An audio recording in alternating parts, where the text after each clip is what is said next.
Right, people. I'm a week late, a few days late. Damn, sure, dollar short. I'm sick. Got the shiny nose and everything, but I'm gonna push through because this is important to me. FX Pose, Ryan Murphy's, that's his name, Pose. FX, you got another one. They did this. I'm loving it. Actually, while I'm recording. watching it again. I done seen this episode, the season premiere like four times. And we're gonna talk about it. So, anywho, Ryan Murphy, I think he did Glee, some Jewish white man or whatever. He has this new show on FX called Pose, and it's basically set in New York City, late 80s during the whole ball scene. Now, the ball scene is a place where people of the LGBTQ community come and be themselves, and they vogue, they dance, they dress up, they do whatever the fuck they want. The only place where they feel free to do whatever they want to do. I got my little notes here, this time not on my phone. But this is the first time we actually seen um the lead characters, they're trans people and they're playing trans people, which is great. We haven't seen this before. One, the wardrobe is exactly how it was in the late 80s, even though I was born in the 80s, but growing up I remember the fashions. Fashions are unbelievable. The music, whoever cleared all this licensing with the music, oh, they did that. They little disco, a little hip hop, a little, of course, the queen of pop back in those days, Whitney Houston. They did this with the music. Whoever doing the music, y'all did that. Whoever's doing the wardrobe, y'all did that. Now, the actors are people that we haven't seen before. Now, is one character, I think her name is, what's her name? I don't know. The mother of House of Abundance. I seen her before. She's a model. She was on this reality show on Oxygen called Strut, and it was about a modeling agency that hire only trans people, which is pretty cool. She plays mother. Her acting's a little whatchamacallit, but everybody acting is, but it's good. Um, and it starts off with them and the house mother getting ready to figure out what they're gonna do for this next ball and stuff like that. It's real cute. Now, what I used to hear about and read about back in the day, that they used to live in like slums, places and stuff like that. Like they have a little loft that everybody living in, looking really nice, and mother always looking good. So it's basically based around this character named Blanca, it's a trans woman, and she looks Latina or whatever. Her little curly hair got a little fly girl Jennifer Lopez thing going on. And basically, this is also during the HIV and AIDS epidemic that was scaring everybody also, and it was raging amongst people gay men. So we see Blanca, she's in the clinic ready to be seen. She see a couple of a guy come out. Guess he got the bad news that he's positive, and she went in and told the lady like, let me know what's up. Rip the band-aid off. She found out she's HIV positive. So now that puts a fire in her that she needs to do something better with her life, and she decides that she wants to go her own way and start her own house. Then we cut to David. David is a little gay boy who loves to dance and want to be a dancer. His father finds out that he's dancing and prancing around, and that he told him that he was gay. His father was beating the hell out of him, told him he had to get out. The mother said, "How dare you betray me because I told you to express your creativity and you're telling me you're gay?" And she's telling that, she's a very Christian woman and said that he can't live there, hit the streets. He left with the clothes on his back, a jacket and a book bag his mother gave him, and just walked away. He's all the way in Allentown, and I think he had dreams of coming to New York City and becoming a dancer and going to dance school or whatever. Let me see what else is going on. Oh, okay. So we go to the first ball that the House of Abundance was Blanca's a part of, and Mother, I can't, what is the mother name? I can't remember. But before anything, before I guess all the credit card scamming and shit like that, they used to steal clothes. So the first ball is royalty. The freaking the MC, the commentator, his name is Playtel. His Playtel. What the hell is his name? Oh, Playtel, I think his name is right, and he is hilarious. I've seen him before. I think he's on basic like the Broadway scene, but I see him on episode of SVU. You know, I know every episode of SVU, and he was on there playing a gay music teacher that was accused of rape, whatever.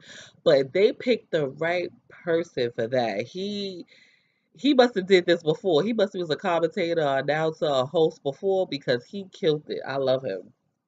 So basically, after Blanca found out her test results and everything, he explains to her, like, put on your tallest heel and live. You still gotta live. I guess she feel like it's death sentence, but she come to realize that she doesn't want to be a part of House of Abundance anymore. She wants to leave. So she goes finds her little roach house, infested little house, or whatever the case may be, and she's gonna start. Of course, Mother found out and told her to get the fuck on.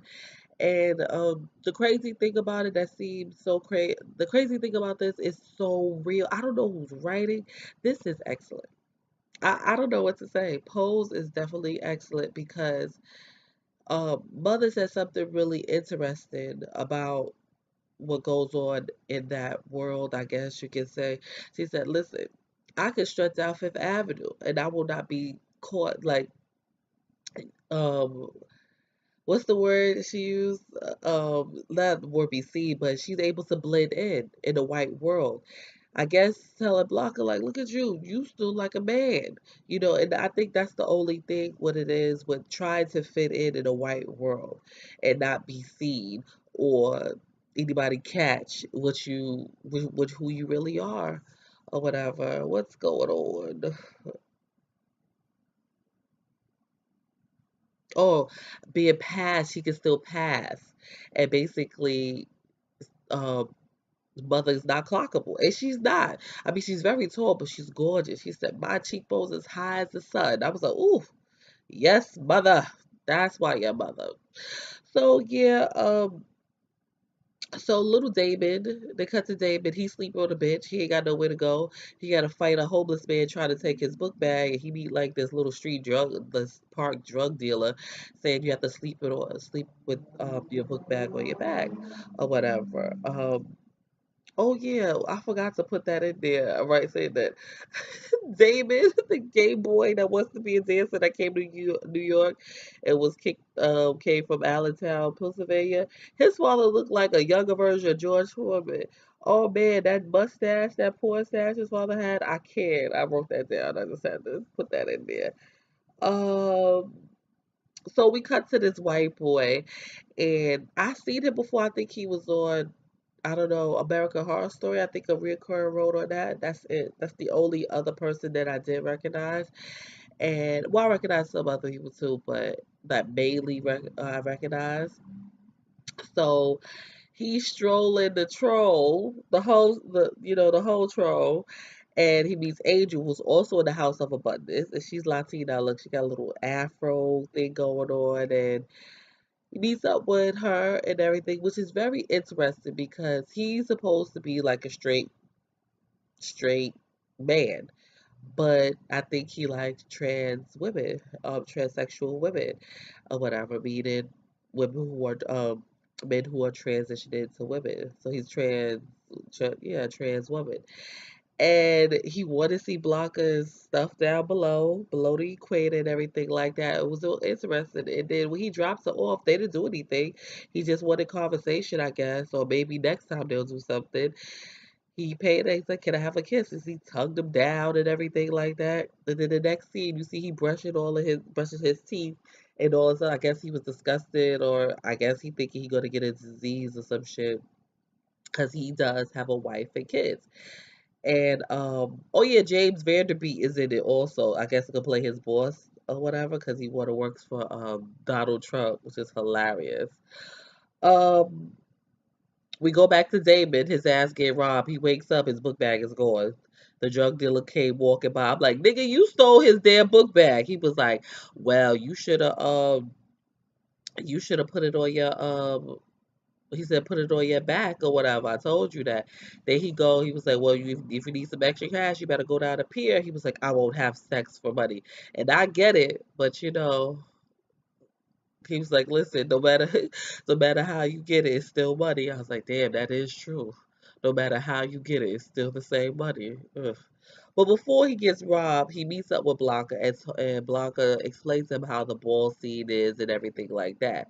But he's so concentrated on being a dancer and everything, so he think he's gonna make it big in New York City or go to school.